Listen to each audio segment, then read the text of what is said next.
Opinions చెప్పినంత మాత్రానే strikes ఇవ్వడం అయితే కరెక్ట్ కాదు. అది నాకు నచ్చలేదు. వాళ్ళ అభిప్రాయాలు వాళ్ళు చెప్పారు. కానీ ఇంకొకటి కూడా ఇక్కడ ఏంటంటే వాళ్ళది కూడా తప్పు ఉంది. రివ్యూల పేరుతో సినిమాలను చీల్చి చండాడేస్తాం, చంపేస్తామనే స్థాయిలో, అసలు సినిమాను బతకనియ్యం, సినిమా ఎలా తీసినా తప్పే అనే స్థాయిలో ఎక్స్ట్రీమ్ లెవెల్కి వెళ్ళిపోయి అసలు ఆ కంపారిజన్ చేసేది కూడా రాంగ్. ఓవర్ డ్రిల్లింగ్ చేసి ఓవర్ అటాక్ చేస్తామంటే అటు నుంచి కూడా అటాకింగ్గా వస్తుంది. మరి దానికి కూడా రెడీగా ఉండాలి. నమస్తేనండి సతీష్. లేటెస్ట్గా పెద్ది సినిమా గురించి కొంత వివాదం అయితే నడుస్తుంది. దాని గురించి నా ఒపీనియన్ ఏంటి అనేది చాలా క్లియర్గా డీటెయిల్గా అనలైజ్ చేసుకుందాం వీడియో చూసే ముందు లైక్ చేయండి. మొత్తం చూశాక మధ్యలో కొరా చూసే అది ఇది ఒక ఒపీనియన్కి మీరు రాకుండా మొత్తం చూశాక మీకేమనిపించిందో ఖచ్చితంగా మీ అభిప్రాయాన్ని కూడా కామెంట్ అయితే చేయండి. వీడియో చూసే ముందు లైక్ చేయండి. ఖచ్చితంగా ఇది ట్రాన్స్పరెన్సీతో ఉన్నట్టు మాట్లాడుకుందాం ఈ వీడియోలో. ఇప్పుడు పెద్ది మూవీపై నెగిటివ్ రివ్యూలు చెప్పిన కొందరు యూట్యూబర్స్కు సినిమా టీం నుంచి స్ట్రైక్స్ ఇవ్వడం అనేది జరిగిందంట. ఇది బాధాకరమే. నా అభిప్రాయం కూడా అదే. ఎందుకంటే ఎవరికైనా తమ అభిప్రాయాలు చెప్పే హక్కు ఉంది కదా. అలాగే చెప్పారు. సినిమా నచ్చితే నచ్చిందని, లేకపోతే లేదు అని చెబుతారు. అలా చెప్పడం తప్పు కాదు. అయితే కొందరు రివ్యూయర్స్కి స్ట్రైక్ ఇవ్వడం అనేది కరెక్ట్ కాదు. ఎవరి అభిప్రాయం వాళ్ళు చెబుతారు. అందరికీ నచ్చాలని లేదు. ఇప్పుడు నేను చూసా, నాకు నచ్చింది, బాగుంది అనిపించింది, నేను చెప్పాను. అలాగే ఎవరికి నచ్చలేదని కూడా చెబుతారు. ఎవరి అభిప్రాయం వాళ్ళు చెబుతుండేటప్పుడు చెప్పకుండా కంట్రోల్ చేయాలనుకోవడం రాంగ్. అభిప్రాయాలు చెప్పకుండా స్ట్రైక్స్ ఇవ్వడం అనేది కరెక్ట్ కాదు. ఇది నా అభిప్రాయం.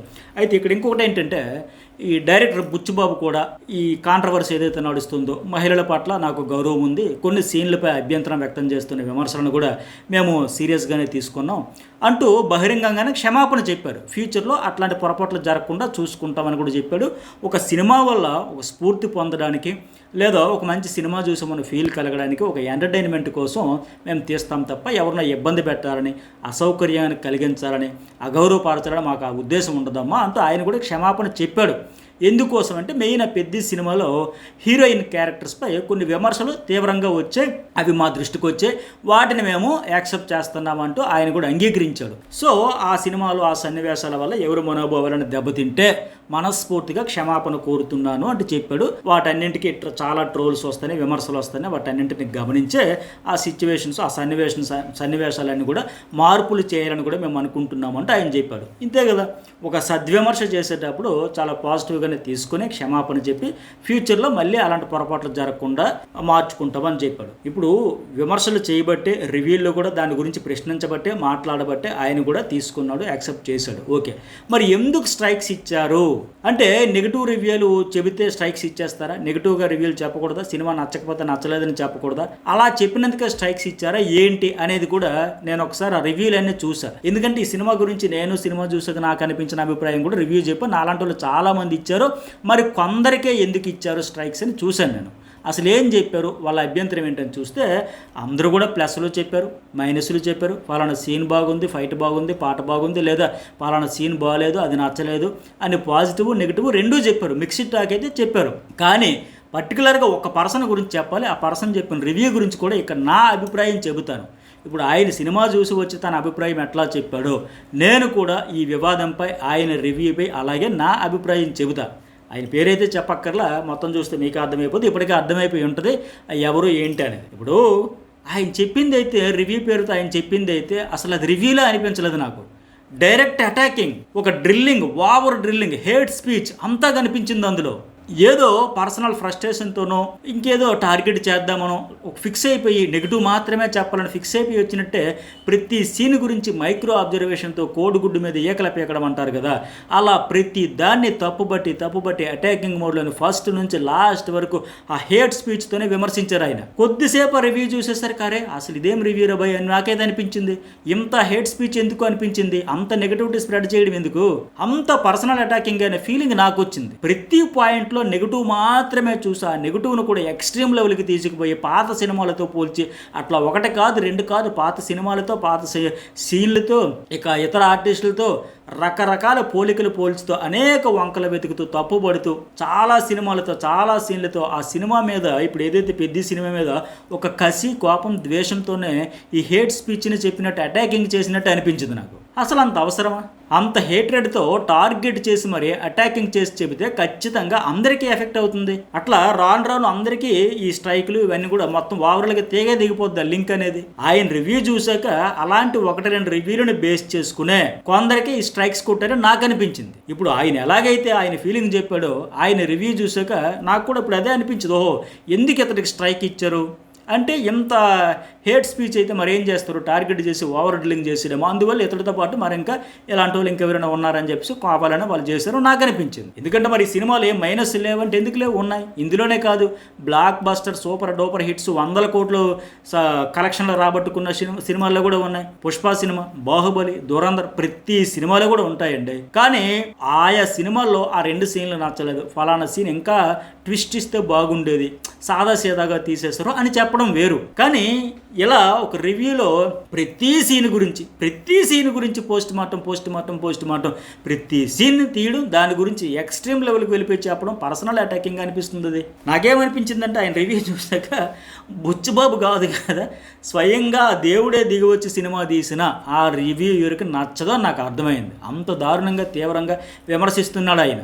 అందరికీ నచ్చేలాగా అన్ని సీన్లు తీయాలంటే ఎవ్వడి ధర్మో కాదు. కొందరికి కొన్ని బాగా నచ్చుతాయి, కొందరికి అస్సలు నచ్చవు. అంతేగాని ప్రతి దాన్ని తప్పబడితే ఎట్లా? ఇప్పుడు హీరో అమ్మాయిని కసితో చూడడం, చీకట్లో ముద్దు పెట్టడం, పెళ్లి చేసుకోవాలంటే వెళ్ళి వాళ్ళ నాన్నని అడిగితే పెళ్లి చేస్తాడు, ఏంటి ముద్దు పెట్టేయడమే అనే డైలాగులు ఇబ్బందికరంగానే ఉన్నాయి.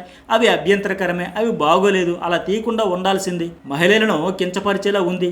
ఇలాంటి సీన్లు లేకపోతే సినిమా స్థాయి ఇంకా పెరిగేది, కాస్త చూసుకోవాల్సిందని చెప్పొచ్చు. కానీ ఆ సీన్స్ను పర్సనల్గా తీసుకుని ఎక్స్ట్రీమ్ లెవెల్కి వెళ్ళిపోయి ఒక రేపిస్ట్ మైండ్ సెట్ ఎట్లా ఉంటుందంటే అలా ఉంది ఇతర మైండ్ సెట్. అది నాకు దక్కదు కనుక ఆమె మీద అఘాయిత్యానికి పాల్పడితే చచ్చినట్టు నాకే చేసేస్తారని ఒక దుర్మార్గానికి పాల్పడేవాడి మైండ్ సెట్ ఎట్లా ఉంటుందో ఇతడి మైండ్ సెట్ కూడా అట్లాగే ఉంది అంటూ ఆ క్యారెక్టర్స్తో ఒక సినిమాలో నటించిన పాత్రధారులకి అలా రియల్ క్యారెక్టర్స్తో రియల్ లైఫ్లో ఉండే బిహేవియర్తో ముడిపెట్టేసి ఆ పోలికలు ఏంటి, అసలు అంత అవసరమా? అంత అవసరం లేదు నాకు అనిపించింది. ప్రతి సీన్కి ఓవర్ డ్రిల్లింగ్. ఇప్పుడు ఒక $300, $700, $30, $25 పెట్టి చూసిన నీకే హక్కు ఉంటే, నువ్వే ఎంత చించుకుంటే వాళ్ళు 300 కోట్లు పెట్టి తీసిన వాళ్ళు మరి వాళ్ళకి హక్కు ఉండదా? వాళ్ళ ప్రాపర్టీ అది, మరి వాళ్ళు చించుకోరా? వాళ్ళ ఆస్తి మీద విపరీతంగా దాడి చేస్తే, వాళ్ళ వ్యాపారం అది, వాళ్ళ బిజినెస్ అది, దాడి చేస్తే ఊరుకుంటారా? చాలామంది ఇన్ఫ్లుయెన్స్ అవుతారు కదా, ఎంత డ్యామేజ్ జరుగుతుంది. ఈ సినిమా కోసం పనిచేసిన 100 మంది కెరీర్ ఫ్యూచర్ మీద దెబ్బ పడుతుంది కదా ఇంత హేట్ స్పీచ్ వల్ల. 100 కోట్లు పెట్టి తీసినప్పుడు నీలాగా వాళ్ళు కూడా చించుకుంటారు కదా. అందుకే వాళ్ళు స్ట్రైక్స్ ఇచ్చారని మరీ ఇలా ఎక్స్ట్రీమ్ లెవెల్కి వెళ్ళిపోయి ఇవ్వడం వల్లనే రివ్యూలు ఇలాంటి వాళ్ళ వల్ల మరో కొంతమంది కూడా తయారవుతారు. ఇలాగా ప్రతిసారి ఎఫెక్ట్ అవుతుందని ఉద్దేశంతోనే ఒకరిద్దరు కూడా స్ట్రైక్స్ ఇచ్చారు నాకేది అనిపించింది. మరి ఇప్పుడు ఆయనకేదో బ్యాక్డ్రాప్లో కొంత ఫ్రస్ట్రేషన్ ఉన్నట్టుంది, దాన్ని కూడా కలిపేసి చెబుతున్నట్టు ఉంది. అది కలిపేసి ఈ రివ్యూలో మిక్స్ చేసి చెప్పినట్టే అనిపించింది నాకు. ఆయన ఇలాగే ఇదే పందాలు ఇదే ఆలోచనతో రివ్యూలు చెబితే సినిమా అనేది బతకదు. అందుకే ముందు వీళ్ళు కూడా ప్రిపేర్ అయిపోయినట్టు ఉన్నారు. ఎందుకంటే అతనికి ఇదే ఫస్ట్ స్ట్రైక్ కాదంటే, ఇంతకుముందు కూడా కేసులు పడ్డాయి అని ఆయనే చెబుతున్నాడు కదా. అంటే ఆయన సినిమా చూస్తాడు ఓన్లీ నెగిటివ్ మాత్రమే చెబుతాడు. ఈ హేట్ స్పీచ్ వల్ల డ్యామేజ్ జరుగుతుంది, ఆయన మన సినిమాలను ఎటు టార్గెట్ చేస్తాడు కనుక మనం కూడా అతను టార్గెట్ చేయాల్సిందే అని సినిమా వాళ్ళు ఫిక్స్ అయిపోయి పక్కా ప్రిపేర్ అయిపోయి చేశారనిపిస్తుంది నాకు. అసలు ఎందుకంటే ఎంత దారుణంగా రివ్యూలు ఇవ్వడం అయితే మంచిది కాదు. అది యూట్యూబర్స్కు మంచిది కాదు, రివ్యూయర్స్కు మంచిది కాదు, 100 మంది కష్టపడి పనిచేసి సినిమా వాళ్ళకు కూడా మంచిది కాదు. అంత హేట్ స్పీచ్తో ఒక సినిమా గురించి మాట్లాడడం వల్ల ఎవ్వరికీ ఉపయోగం ఉండదు, నష్టాలే తప్ప. అందుకే ఆయన్ని బేస్ చేసుకునే మిగతా కొందరు కూడా 2-3 కూడా స్ట్రైక్స్ పడిపోయి ఉంటాయి అనుకుంటున్నా. ఇప్పుడు గేమ్ చేంజర్ ఉందండి, ఓకే, ఒక పాత రొటీన్ మోస కథతో అర్థం లేకుండా తీశారనిపించింది. కానీ ఇందులో అట్లా లేదు కదా, అది బాగాలేదు, అందుకే డిజాస్టర్ అయింది, ప్రేక్షకులు అయితే తిరస్కరించారు. బట్ ఈ పెద్ద మూవీలు అట్లా కాదు కదా, ఏదో చెయ్యాలి సాధించాలి అనే తపన కనిపించింది. కొన్ని చోట్ల కొన్ని సీన్స్లో ల్యాగ్ అనిపించింది, బోరు కొడుతుంది. అట్లాగే మెయిన్ ఆ హీరోయిన్ ఎపిసోడ్ అనేది నేను మొన్న రివ్యూలో కూడా చెప్పా, ఈ సినిమాలో ఆవిడ పాత్ర అయితే సూట్ కాలేదు, అసలు ప్రయారిటీ ఇంపార్టెన్స్ ఏమీ లేదు, పైగా అభ్యంతరకరంగా అనిపించింది. అసలు ఎందుకు పెట్టారో కూడా తెలియదు, అలా తీయకుండా ఉండాల్సిందని. కానీ ఆ అమ్మాయి సీన్స్ని హైలైట్ చేసేసి నార్త్ వాళ్ళ అమాయకులు, వాళ్ళకి ఏమీ తెలియదు, వాళ్ళ కథ చెప్పేటప్పుడు ఒకటి చెప్పి తీసేటప్పుడు ఇంకొకటి తీసి మోసం చేసేసారు అన్నట్టుగా అటాక్ సరికాదు. నార్త్ వాళ్ళకి ఏమీ తెలియదా? నార్త్ వాళ్ళ సినిమాలు ఏం చూడట్లేదు ఏంటి? నార్త్ వాళ్ళ సినిమాలు ఎట్లా ఉంటాయి, వాళ్ళ క్యారెక్టరైజేషన్ ఎట్లా ఉంటుంది, చాలా సినిమాల్లో చాలా పాత్రలు ఒకసారి చూసుంటే అర్థమయ్యి ఉండేదేమో. అది తప్పు కాదు. ఒక ఏదో వంక దొరికింది కదా అని చెప్పేసి మొత్తం ఓవరాల్గా ఇప్పుడు ఆ హీరోయిన్ చుట్టూ జరిగే సన్నివేశాలు తప్ప మిగతా ఇంకేమీ లేవా ఈ సినిమా గురించి మాట్లాడడానికి, రివ్యూ చెప్పడానికి? సో ఆ వంక పెట్టుకొని వీళ్ళు అటాక్ చేసినప్పుడు అటు నుంచి వాళ్ళు కూడా అటాక్ చేస్తారు. వాళ్ళకి ఆప్షన్ లేదు కదా, అందుకే చేశారేమో. కాకపోతే మిగతా రివ్యూస్ ఎట్లా చెప్పారంటే, ఇగో ఇక్కడ నాకు నచ్చింది, ఇది నచ్చలేదు అని చెప్పారు, ఇది పాజిటివ్ చెప్పారు, ఇది మైనస్ అని చెప్పారు. బట్ ఈయన అట్లా కాదే. అందుకే నేను ఏమనుకున్నంటే ఈయన ఎఫెక్టే అని నేను భావిస్తున్నాను.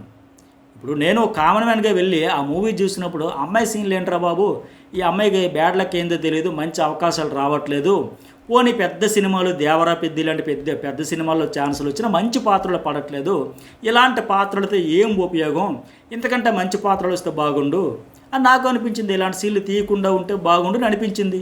ఇప్పుడు బుచ్చిబాబు కూడా అదే ఫీల్ అయ్యాడు, సారీ చెప్పాడు, ఆ సీన్లు మారుస్తాం, భవిష్యత్తులో మరింత జాగ్రత్త పడతాం అని చెప్పాడు. సో సద్విమర్శ చేస్తే చెప్పే విధానం కూడా ఎవరైనా తీసుకుంటారు, కానీ టార్గెట్ చేస్తే తిరిగి అటాక్ చేస్తారు. నువ్వు టార్గెట్ చేస్తే వాళ్ళు భరిస్తారా? ఈ మూవీలో ఇంకోటి ఏంటంటే ఎక్కువ మంది విమర్శిస్తున్నది ఏంటి, ఫస్ట్ క్రికెటరా, ఆ తర్వాత కుస్తీకి మారిపోతాడా, కుస్తీ మల్లయోధుల్లో ఫైట్లు చేసేస్తాడా, ఆ తర్వాత రన్నింగ్లోకి వెళ్ళిపోతాడా, అట్లా ఎట్లా మారిపోతాడో అది సాధ్యమైనా మరీ కామెడీ కాకపోతే చాలా తక్కువ చేసి మాట్లాడుతున్నారు, చాలా ట్రోలింగ్ అయితే చేస్తూ ఉన్నారు. ఒకే వ్యక్తి విభిన్న క్రీడల్లో రాణించడం అసాధ్యం అనే కోణంలో ఉంది ఈ ట్రోలింగ్. ఇవన్నీ చూస్తే దీన్ని హాఫ్ నాలెడ్జ్ అని కూడా చాలామంది విమర్శిస్తూ ఆ ట్రోలింగ్స్ కూడా కౌంటర్స్ ఇస్తూ ఉన్నారు. అయితే ఒక్కసారి క్రీడా చరిత్రను తీసిన ప్రముఖ క్రీడాకారులు ఒక్కసారి వాళ్ళ లైఫ్లో జరిగిన వండర్స్ ఏంటి అని తెలుసుకున్న ఇలాంటి మార్పులు సాధ్యమే, అది అసాధ్యమేమీ కాదు, ఇది పాసిబిలిటీ అయ్యింది, జరిగింది, రియల్ లైఫ్లో చాలా జరిగాయి, అవి కూడా చెబుతున్నాను. అలాగే లేటెస్ట్గా ఆంధ్రజ్యోతిలో ఈ ట్రోలింగ్ మీద ఈ ప్రశ్నల మీద కూడా ఒక మంచి కథనం కూడా వచ్చింది, అది కూడా పక్కన చూపిస్తే చూడండి.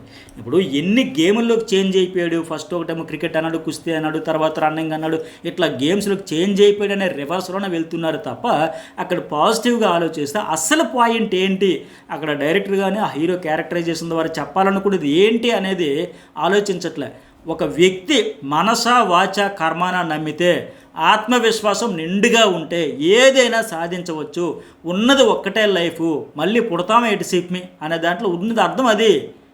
ఆ ఉన్నది ఒకటే జీవితం, మళ్ళీ మళ్ళీ రాదు, మళ్ళీ మళ్ళీ పుట్టాం, పుట్టినప్పుడే ఆ అవకాశం వచ్చినప్పుడే చావో రేవో మనసు పెట్టి ప్రాణం పెట్టి సాధించాలి, ఆ గెలుపు కోసం తుది వరకు పోరాడాలని గొప్ప మెసేజ్ ఉంది కదా. చివరి వరకు ట్రై చేద్దాం, ఓపిక ఉన్నంత వరకు కాదు, ఊపిరి ఉన్నంత వరకు పోరాడదాం, ఫైట్ చేద్దాం, ప్రాణం పెడదాం, మనం అనుకున్నది సాధిద్దాం, గెలిద్దాం అనే గొప్ప మెసేజ్ ఉంది. కానీ దాన్ని తీసుకోవట్లే. ఏంటో ఒక మనిషి ఎట్లా మారిపోతాడా, ఎందుకు మారిపోడు? ఇప్పుడు చాలామంది చెప్తూ ఉంటారు, నేను బేసిక్గా ఫస్ట్ అండి ఫుట్బాల్ ప్లేయర్నే, బట్ అనుకోకుండా క్రికెట్ వైపు వచ్చా, ఇక్కడ సక్సెస్ అయ్యాను చాలామంది క్రీడాకారులు చెబుతూ ఉంటారు. అంతెందుకండి, మన తెలుగు అమ్మాయి అంతర్జాతీయ స్థాయిలో ఇండియాకి ఎన్నో పథకాలు సాధించి పెట్టిన విజయవాడ అమ్మాయి జ్యోతి సురేఖ ఆర్చరీలో ఎన్నో విజయాలతో చరిత్ర సృష్టించింది. కానీ ఆమె ఏమనింది, నాకు ఫస్ట్ నుంచి ఆర్చరీ కాదండి, వేరే రకరకాలుగా చిన్నప్పటి నుంచి ఇదే ఎంచుకోలేదు, నేను అసలు రకరకాల గేమ్స్ ఆడి అడిదిరిగి అనుకోకుండా ఇటు వచ్చాను, ఫైనల్ ఇటు వచ్చి ఇక్కడ సూపర్ సక్సెస్ అయితే సాధించింది, అంతర్జాతీయ స్థాయిలో ఇండియాకి పథకాలు తెచ్చింది, ఘన విజయాలు అందుకుంది. మరి ఆవిడ ఫస్ట్ నుంచి పువ్వు పుట్టగానే పరిమళించింది అన్నట్టుగా చిన్నప్పటి నుంచి ఆర్చరీ రంగంలో ఫోకస్ పెట్టలేదే, ఆవిడే చెబుతూ ఉంది కదా. ఒక రంగంలో కొన్ని రోజులు ప్రయత్నం చేసిన తర్వాత వేరే రంగానికి మారేటప్పుడు బలమైన కారణాలు ఉంటాయి, ఏదో బ్యాక్గ్రౌండ్లో వాళ్ళని మోటివేట్ చేసే ఇన్స్పిరేషన్ కోసం తెచ్చే చాలా కారణాలు ఉంటాయి. అలాగే ఫిజికల్ ఫిట్నెస్ ఉంటుంది, ప్రతిభను, పట్టుదలను, ఆ మొండితనాన్ని అవన్నీ గుర్తించాలి. అవన్నీ అంటే తక్కువ వేస్తున్నట్టుగా ఉంది ఇక్కడ. ఇప్పుడు ఆటగాడు ఒక క్రీడా రంగంలో ఒక అగ్రస్థానంలో ఉన్నాడంటే దానికి పూర్తిమైన భిన్నమైన ఆటలోకి ప్రవేశించి కూడా సంచలనాలు సృష్టించిన మహామహులు ఎందరో ఉన్నారు ఈ ప్రపంచంలో. అయితే ఒక రంగం నుంచి మరో రంగానికి మారినప్పుడు దాని వెనుక బలమైన కారణాలు, ఈ ఫిజికల్ ఫిట్నెస్ ఉంటాయి. ప్రతిభ, పట్టుదల, మొండితనం, సాధించాలి అనే కసి, ఆ కోరిక ఎంత తీవ్రంగా ఉంటే అంత సక్సెస్ అవుతారు. అట్లాంటి వాళ్ళందరినీ ఇప్పుడు తక్కువ చేస్తున్నట్టే లెక్క. ప్రపంచవ్యాప్తంగా ఒక ఆటలో నెంబర్ 1 పొజిషన్కి వెళ్ళి అగ్రస్థానంలో ఉండి అనేక విజయాలు అందుకుని ఆ తర్వాత కంప్లీట్గా పూర్తి భిన్నమైన మరొక ఆటలోకి ప్రవేశించి అక్కడ కూడా రికార్డులు బద్దలు కొట్టి సంచలనాలు సృష్టించిన మహామహులు ఎందరో ఉన్నారు. వాళ్ళ గురించి తెలిస్తే ఈ పెద్ద సినిమాలో ఆ రామ్ చరణ్ పాత్ర తీరుతినల గురించి ఎవరు కామెంట్ చేయరు, విమర్శించరు, నిజమే కదా ఇదని. అది లేకపోతే అట్లా ఇప్పుడు ఆంధ్రజ్యోతిలో అని చెప్పే కదా, ఏం రాశారో కూడా చెబుతూ ఒకసారి చూడండి. ఇంగ్లాండ్ క్రికెట్ చరిత్రలోనే అత్యంత ప్రతిభావంతుడైన ఆల్రౌండర్లలో ఆండ్రూ ప్లెంటాఫ్ ఒకరు. యాషస్ సిరీస్ హీరోగా మైదానంలో పరుగులు వరద పారించి వికెట్లు పడగొట్టిన ఈ స్టార్ ఆల్రౌండర్ క్రికెట్కు గుడ్ బై చెప్పిన తర్వాత ఏం చేశాడో తెలుసా? అందరినీ ఆశ్చర్యపరుస్తూ ప్రొఫెషనల్ హెవీ వెయిట్ బాక్సర్ రింగులోకి దిగి అదరగొట్టాడు, అడుగుపెట్టాడు. కఠినమైన శిక్షణ తీసుకుని బాక్సింగ్లో కూడా తన పవర్ ఏంటో నిరూపించుకున్నాడు. ఇది రియల్ స్టోరీ, ఇది నిజ జీవితం. అట్లాగే క్రికెట్ ప్రపంచంలో ఫ్లయింగ్ సౌత్ ఆఫ్రికన్గా పేరుగాంచిన జాంటీ రోడ్స్ ఫీల్డింగ్ విన్యాసాలు అందరికీ గుర్తే. మైదానంలో చిరుతో పులుల దూకుతూ రనౌట్లు, క్యాచ్లు పట్టే జాంటీ రోడ్స్ కేవలం క్రికెట్ మాత్రమే కాదు, ఒక అద్భుతమైన హాకీ ప్లేయర్ కూడా. 1996లో సౌత్ ఆఫ్రికా హాకీ ప్లేయర్గా ఒలింపిక్స్లో ప్రాతినిధ్యం వహించిన రికార్డు కూడా ఆయనకు ఉంది. ఒక అంతర్జాతీయ స్థాయి అథ్లెట్ ఏ క్రీడలోనైనా రాణించగలడు అనడానికి ఈ జాంటీ రోడ్సే ఒక సాక్ష్యం, ప్రత్యక్ష నిదర్శనం. ఇట్లా ఒక 2-3 ఎగ్జాంపుల్స్ కూడా చెప్పి కూడా ఆంధ్రజ్యోతిలో కూడా ఆర్టికల్ వచ్చింది. సో ఇక పెద్ద సినిమాలో కూడా ఆ క్యారెక్టరైజేషన్ ఏంటి? ఒక మంచి అథ్లెట్, ఫిజికల్గా ఫిట్గా, శారీరక బలం ఉంది, పట్టుదల ఉంది, మొండితనం ఉంది, సాధించాలి కసి ఉంది, ఉన్నది ఒకటే జీవితం, ఇప్పుడు కాబట్టి ఎప్పుడు అని. సో అత్యంత కఠినమైన సాంప్రదాయ క్రీడైన కుస్తీని కూడా సీరియస్గా నేర్చుకున్నట్టు చూపించారుగా. ఆ కుస్తీలో కూడా స్టామినా, మైండ్ గేమ్ అవసరం అంటే ఆ ఫిజికల్గా ఆయనకు అవన్నీ ఉన్నాయి కదా. కష్టపడి వర్కౌట్స్ అన్నీ చేసి ఫిజికల్గా ఆ పాత్రకు తగ్గట్టుగా ఆయన మార్చుకున్నాడు కదా. సో పైగా క్రీడాకారుల జీవితాల్లో గాయాలు సర్వసాధారణం.